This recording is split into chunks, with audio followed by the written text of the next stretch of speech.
Подгорица. Сместена во источниот дел на Црна Гора, од едната страна планини, од другата Јадранско море. Оваа црногорска престолнина, според последниот попис од 2011 година, брои 187.085 жители. На надморска височина од 44,5 метри, локалците велат дека Подгорица е пријатно место за живот. Околу 400 километри ги делат Скопје и Подгорица.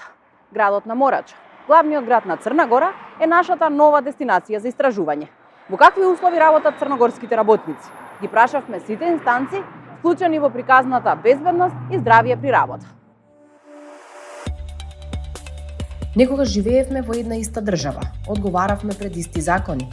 Денес, 30 години по распадот на еден систем на вредности и верувања, како да не се променило ништо освен границите.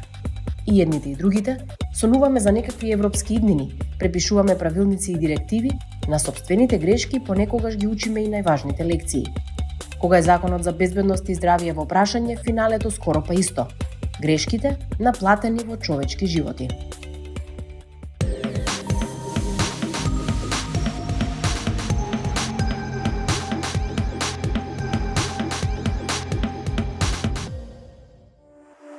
Овој закон во Црна Гора е донесен во 2014 година. Од тогаш до денес, според сите социјални партнери вклучени во оваа проблематика, бројките на повреди и смртни случаи на работното место се намалува.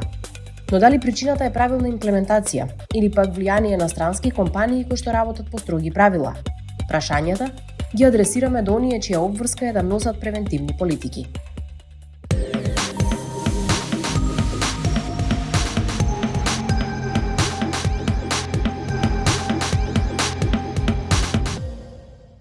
Zakon o zaštiti i zdravlju na radu je donijet 2014. godine. Prijedlog ovog zakona je uradilo Ministarstvo rada i socijalnog staranja i naravno prošao je proceduru koja je definisana propisima u Crnoj Gori i Skupština ga je donijela u 2014. godini.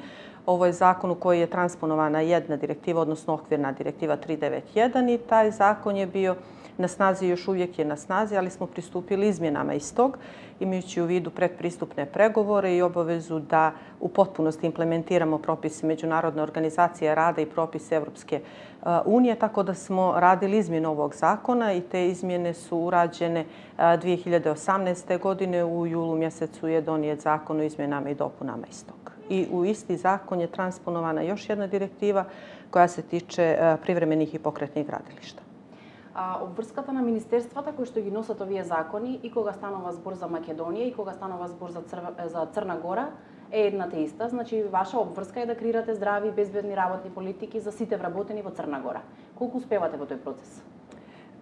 Kada govorimo o obezbeđivanju zdravih, kako ste vi rekli, radnih mjesta, odnosno zaštite i zdravlja na radu u Crnoj Gori, važna je činjenica da su nadležnosti u ovoj oblasti podijeljene shodno propisima koji su na snazi u Crnoj Gori, tako da je Ministarstvo ekonomskog razvoja trenutno shodno uredbi o organizaciji i načinu rada državne uprave organ uprave koji obavlja poslove uprave koji se tiču zaštite i zdravlja na radu i ovo ministarstvo je zaduženo za donošenje propisa u ovoj oblasti. I također ovo pitanje je uređeno Zakonom o državnoj upravi gdje je definisano da ministarstvo donose pored ostalih i propise koji se tiču određenih oblasti, konkretno da donosi pravilnike kada je u pitanju zaštite i zdravlja na radu. Tako da je Ministarstvo ekonomskog razvoja nadležno za donošenje propisa u ovoj oblasti ukoliko nekim drugim propisom nije definisano da ovo pitanje se uređuje nekim drugim zakonom. Законот за безбедност и здравје при работа во Црна Гора вели дека обврска на Министерството е да ги собира податоците за повреда на работно место. Меѓутоа, јас на сајтот на вашето министерство не успеав да најдам никакви податоци и статистики. Зошто не ги собирате тие податоци?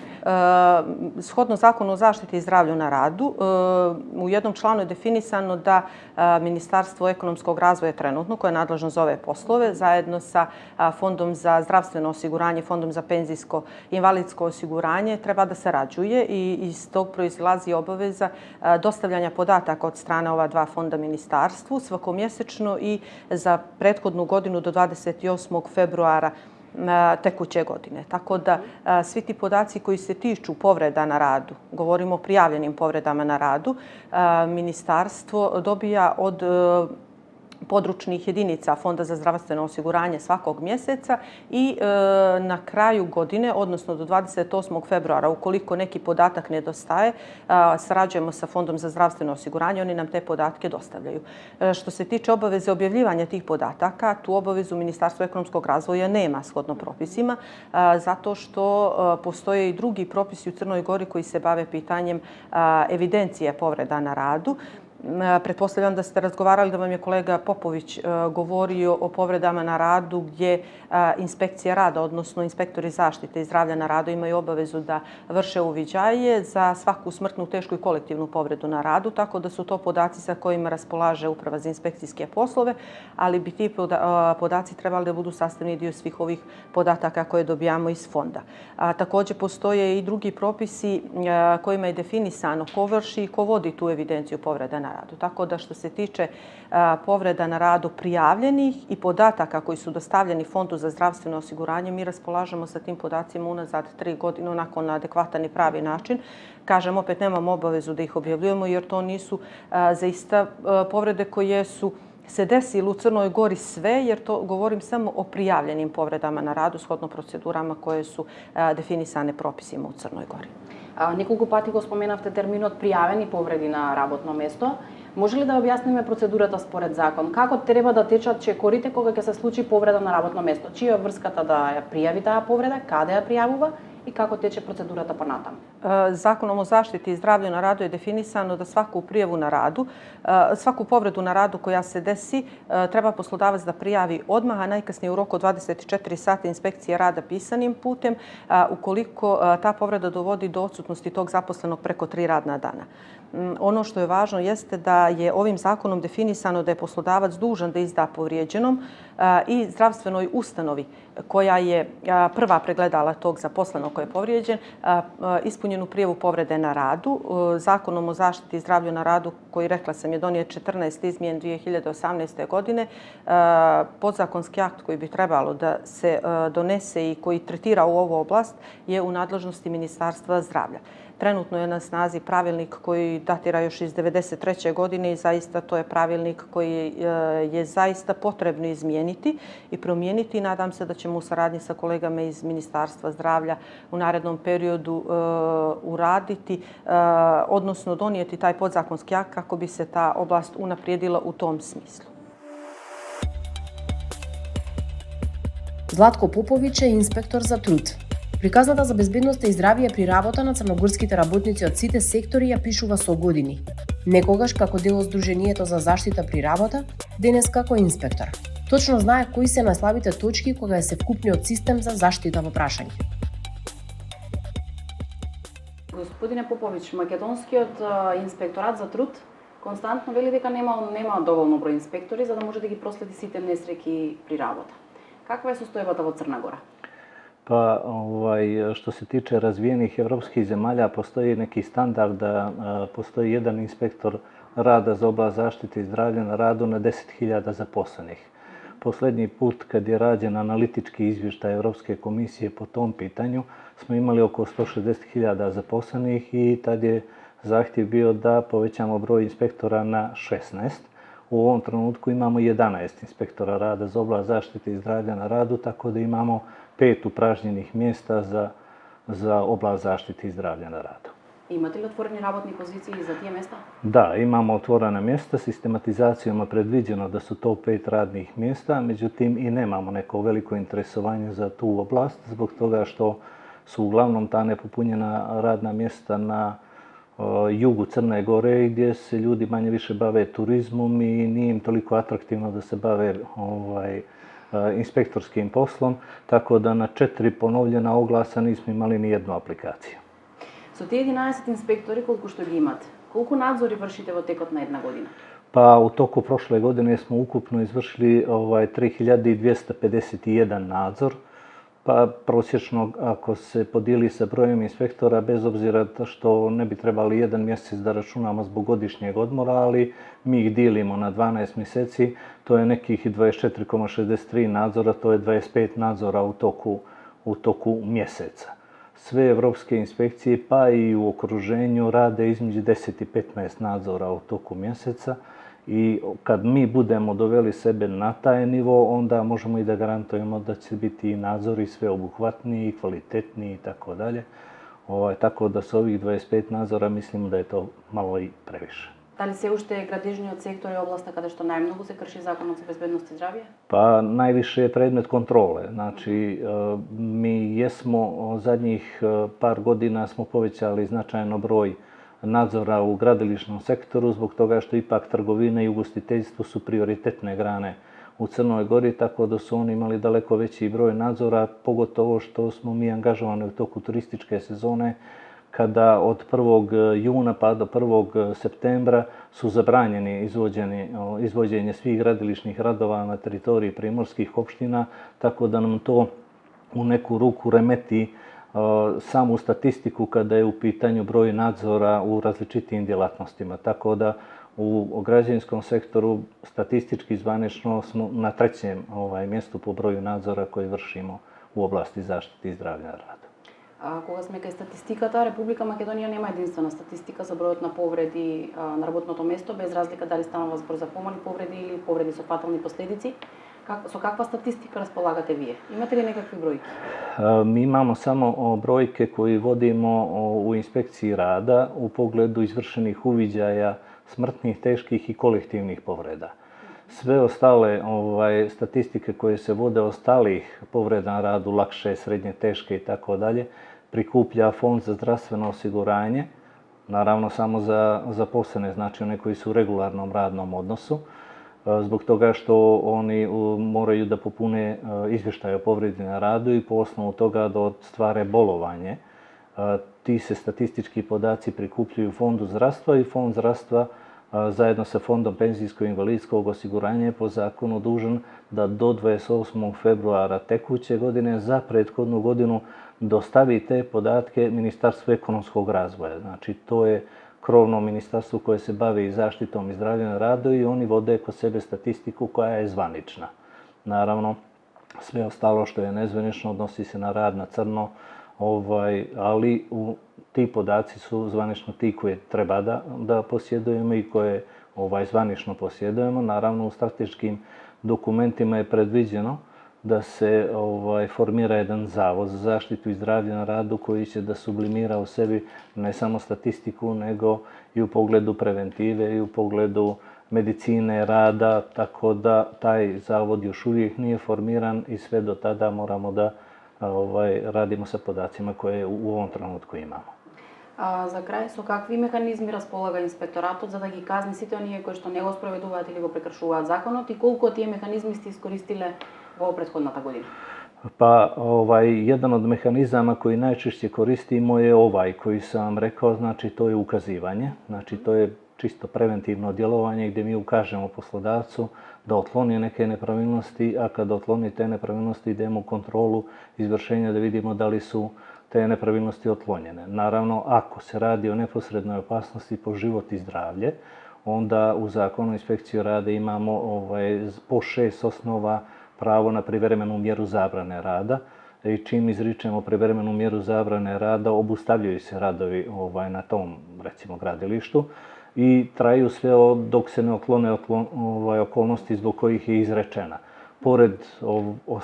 Pored ta dva mehanizma najčešće koristimo i mehanizam takozvanog prekršajnog naloga, a to je izricanje novčane kazne na licu mjesta. Kod nas u Crnoj Gori postoji jedinstveni sistem koji bilježi novčane kazne prekršajnim nalozima na nivou čitave Crne Gore. On je isti i za policiju i za ostale organe, tako i za nas. Tako da iz tog takozvanog ROF-a se crpe svi podaci i sve ostale mjere u slučaju da se ta kazna ne plati, onda se daje nalog centralnoj banci da se blokira žiroračun, a ako se radi o nekim drugim kategorijama građana, onda nije dozvoljeno vađenje pasoša, lične karte, registracija auta i tako dalje. Tako da smo u toku prošle godine ovih 11 inspektora rada za oblast zaštite i zdravlja na radu izreklo 486 takvih prekršajnih naloga u ukupnom iznosu od 158.810 eura. Zakon dozvoljava poslodavcu da ako u roku od 8 dana plati novčanu kaznu, 1/3 mu se oprašta, a ako prođe 8 dana, prekršajni nalog postaje pravosnažan i izvršen i onda mora da plati kaznu u kompletnom iznosu. I ta kazna se registruje u tom sistemu i sve dok je ne plati ne može da obavlja neke druge, da ima pravo na neke druga prava koja treba da ostvari i kao građanin i kao poslodavac. I centralnoj banci se daje nalog za blokiranje žiro-računa. Mi obično već poslije tih 8 dana možemo da naložimo centralnoj banci da se prinudno naplati, ali čekamo nekih mjesec do 2 dana i onda predajemo naredbu o prinudnoj naplati. Доктор Лилјана Кезуновиќ е докторка по медицина на труд. Се сеќава на едни времиња кога се беше по ју стандарди, па работничките ординации не беа трошок, туку основна алатка за функционирање на системот, одговорен за работниците, нивните обврски, но и нивните права. Денес, вели состојбата во Црна Гора кога е во прашање медицина на труд загрижувачка. Prije nekih 12 godina i više, nekolicina nas smo vidjeli čemu to vodi i pokušali smo da se na neki način skupimo i da napravimo koheziju i da donesemo jednu strategiju, odnosno da pokušamo da izvučemo tu medicinu rada iz te silazne njene putanje. I moram da kažem da nam je tad jako mnogo pomogla naša subregionalna mreža za zdravlje radnika, mreža za zdravlje radnika jugoistočne Evrope i koja je osnovana prije 15 godina. Evo, idućeg mjeseca ćemo slaviti 15 godina. I naša sjajna koordinatorka, profesorka Jovanka Karažinska-Bislimovska, pokušali smo da plasiranjem nove strategije i akcijnog plana oživimo, odnosno stavimo na noge tu malo pokleklu medicinu rada. Pomogla nam je Svjetska zdravstvena organizacija, pomoglo nam je Svjetsko udruženje medicine rada AIKOH, došli su veliki eksperti, mi smo ovdje držali par simpozijuma i u to vrijeme je Ministarstvo rada i zdravlja bilo jedno. Dakle, bila je jedinstvena prilika da se to uradi, jer vi znate da i medicina rada kao i zdravlje radnika uvijek ima dvije majke i uvijek ima taj problem. Međutim, iako je vlada usvojila tu našu strategiju, ona je ostala samo papir, nikad nije provedena. Mi smo pokušali da opet uz pomoć naše mreže i uz pomoć Svjetske zdravstvene organizacije napravimo te prateće dokumente. Napravili smo mjere kojima treba da se bavimo, napravili smo jedan okvir dokumenata. Međutim, kad je došlo do realizacije onog što je bilo osnovno, a to je Zavod za medicinu rada, odnosno mi smo imali u to vrijeme ambiciju da budemo čak i institut, desilo se da smo udarili u zid.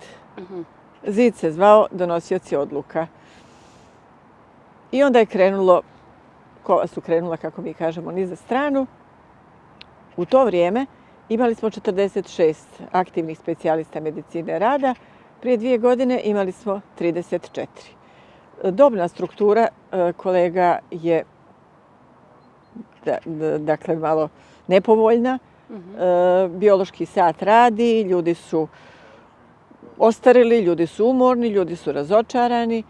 Jedan dio njih je ostao da radi, da kažemo, čistu medicinu rada, da se bavi samo preventivom, ali opet samo u sklopu domova zdravlja i opet samo preventivni pregledi i ljekarska uvjerenja. Neki su radili kao izabrani doktori u svoje osnovno radno vrijeme, a dopunski su radili aktivnosti iz medicine rada.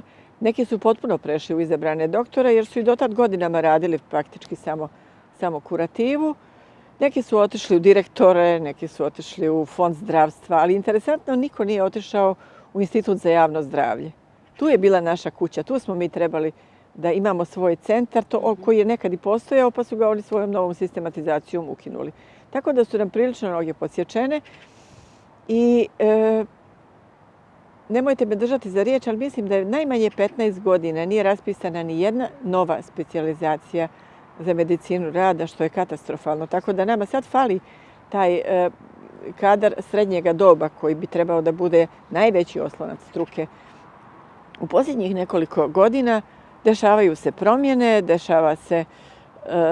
dobili smo nekoliko novih specijalizacija, 2 ili 3 kolega su već položili specijalistički ispit, očekujemo da se to desi sa još narednih 4-5 i nadamo se da je to svjetlo na kraju tunela i nadamo se da će oni biti ta nova jezgra koja će uraditi ono što mi stariji nismo mogli, nismo znali, nismo uspjeli. Njih je malo, ali malo i kvasta pa tijesta naraste. Различни држави, различни јазици, различни закони и подзаконски акти. Но кога станува збор за Законот за безбедност и здравје при работа, проблемите скоро па идентични. Crna Gora je u nezavidnom položaju kada je riječ o zaštiti radnika na radu. U većini slučajeva radnici su samo broj koji ne bilježi ni jedan registar. Željka Mirković je novinar во телевизија Нова. Зад себе има долги години новинарски стаж и искуство. Но ниту едното, ниту другото може да ѝ помогнат во ситуации кога е загрозена нејзината безбедност и нејзиното здравје.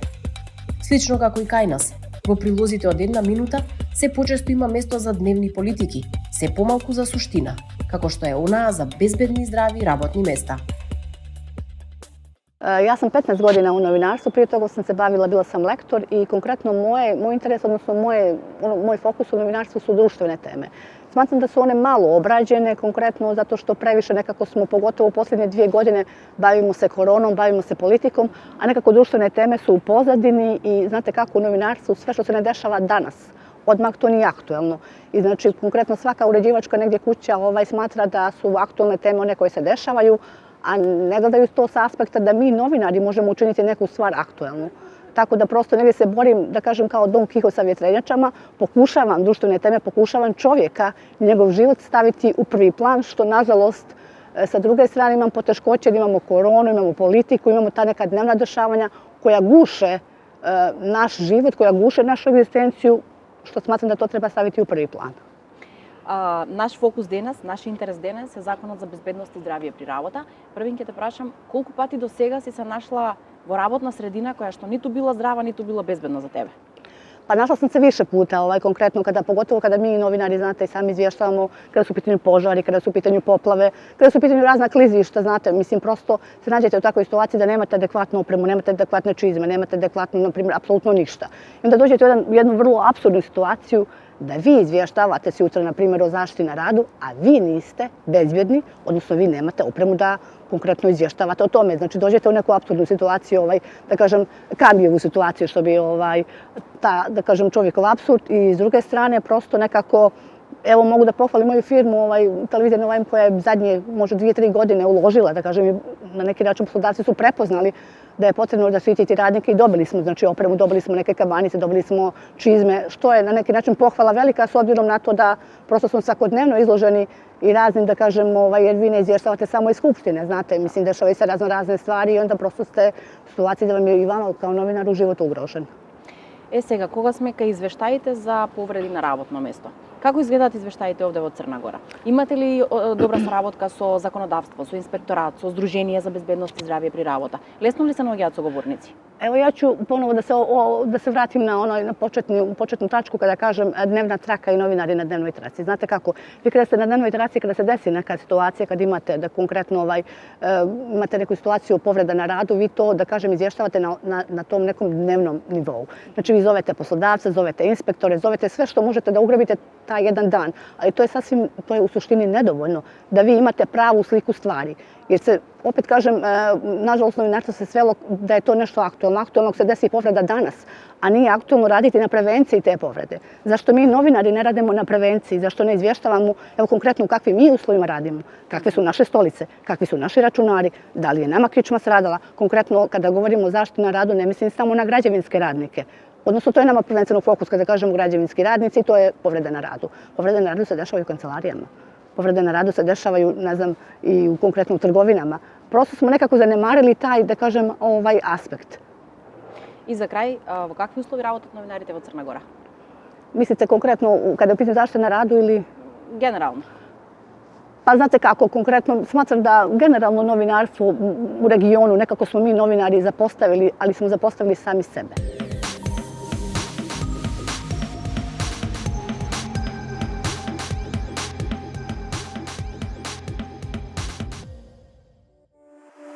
Джина Митрич е еден од 150 членови од Сдруженијето за заштита при работа. За разлика од Македонија, Црна Гора е единствена барем кога станува збор за овој невладин сектор. Udruženje zaštite na radu Crne Gore postoji već više od 20 godina, tačnije osnovano je 1998. godine i okuplja sve stručna lica i profesionalce koje se bave zaštitom i zdravljem na radu i trenutno broji preko 150 članova. I jedino je udruženje ove vrste, dakle ne postoje više organizacije u Crnoj Gori koje se bave isključivo temom zaštite i zdravlja na radu. Međutim, zahvaljujući sredstvima iz budžeta koja su namenjena za finansiranje rada nevladinih organizacija. Ranije Ministarstvo rada i socijalnog staranja, a danas je to Ministarstvo ekonomskog razvoja, je u 2019. i 2020. godini odvojilo izvesna sredstva iz budžeta za finansiranje rada nevladinih organizacija koja bi se bavila temom upravo zaštite i zdravlja na radu. Tako da smo u te 2 godine, zahvaljujući tim sredstvima i projektu tadašnjeg Ministarstva rada i socijalnog staranja, imali nekih 16-17 nevladinih organizacija čije aktivnosti svakodnevne nisu bazirane na ovo koje se inače bave ili pravima žena, pravima mladih, osoba sa invaliditetom ili nekim potpuno drugim pitanjima, ali su kroz to prepoznali ovu temu i kroz projekte koje su predložili u te 2 godine su se bavili aktivnostima. Nadam se da će se ta praksa nastaviti jer bi to zaista bilo u interesu svih nas da se ova tema promoviše što više, jer kao što rekoh, naše udruženje se jedino u Crnoj Gori bavi time. Целта универзална балканска. Законот за безбедност и здравје при работа не е трошок, туку инвестиција во здрава и безбедна работна средина.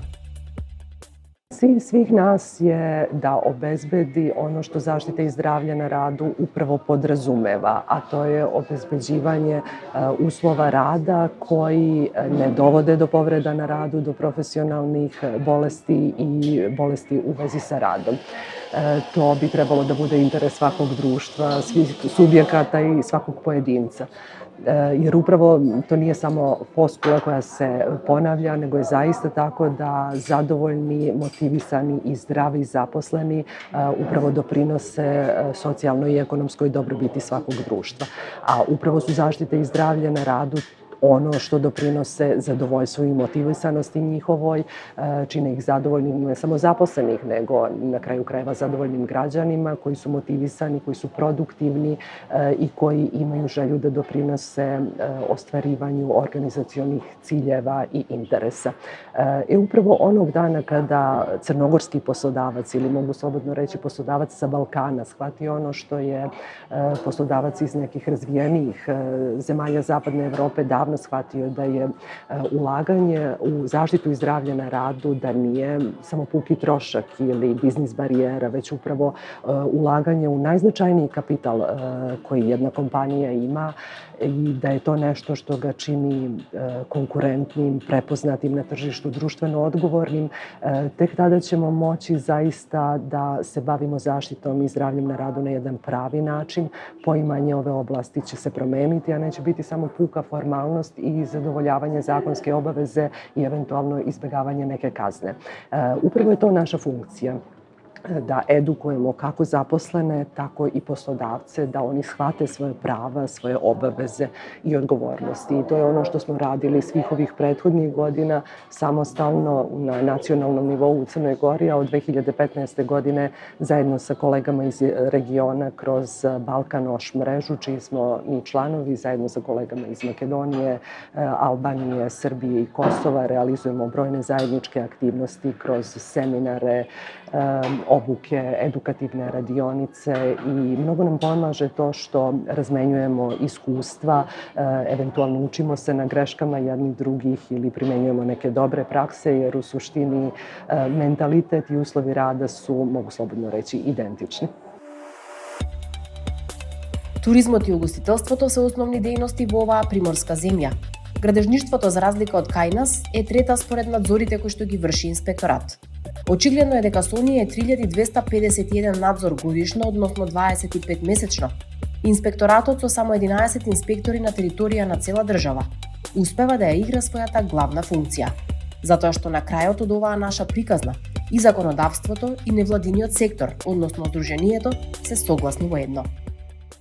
Pa situacija u kojoj se svi nalazimo poslednjih 2 godine, stanje epidemije, odnosno pandemije koju imamo u čitavom svetu, nas podsjeća koliko je zapravo ulaganje u zaštitu i zdravlje zaposlenih bitno i koliko je potrebno da se zaštita i zdravlje zaposlenih prilagođava trenutnim uslovima rada. Trenutni uslovi rada su se u poslednje 2 godine jako promenili.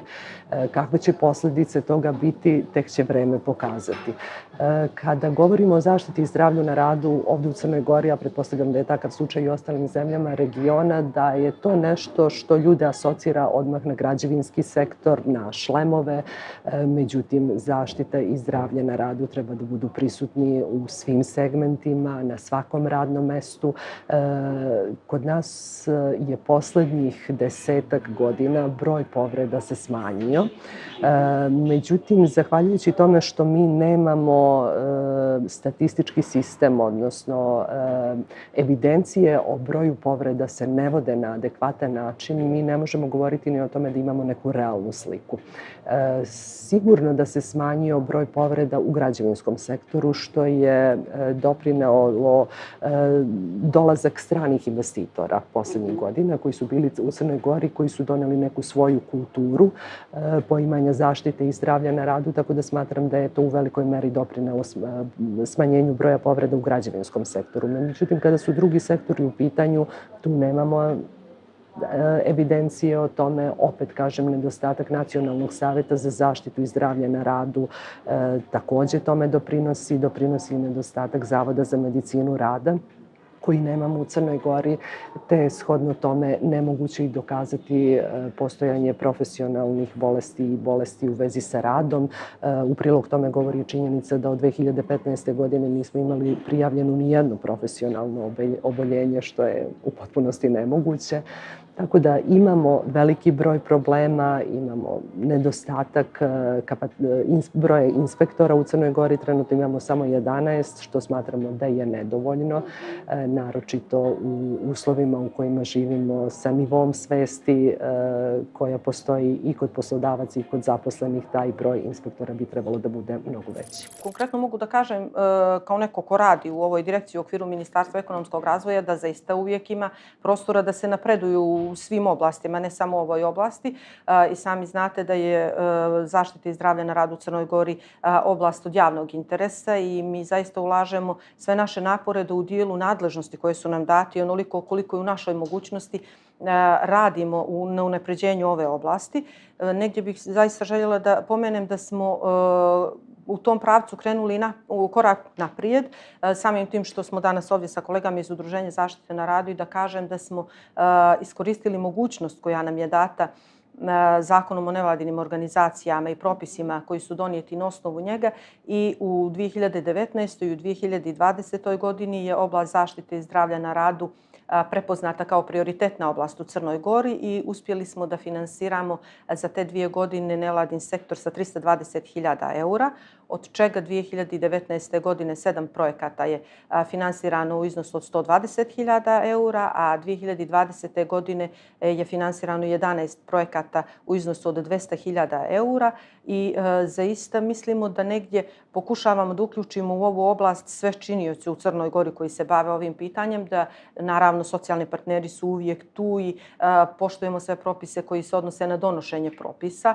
tako da u prilikom izrade svakog propisa koje je ministarstvo ovo donijelo, imali smo predstavnika nevladinog sektora i predstavnike svih institucija koje su relevantne za određena pitanja u okviru ove oblasti. И пред нас и пред Црна Гора стои за учење една многу важна лекција. Се додека и едните и другите како општество не научиме дека работникот не е само бројка, туку најважниот ресурс. Статистиката без разлика дали има префикс МК или ЦГ ќе биде црна.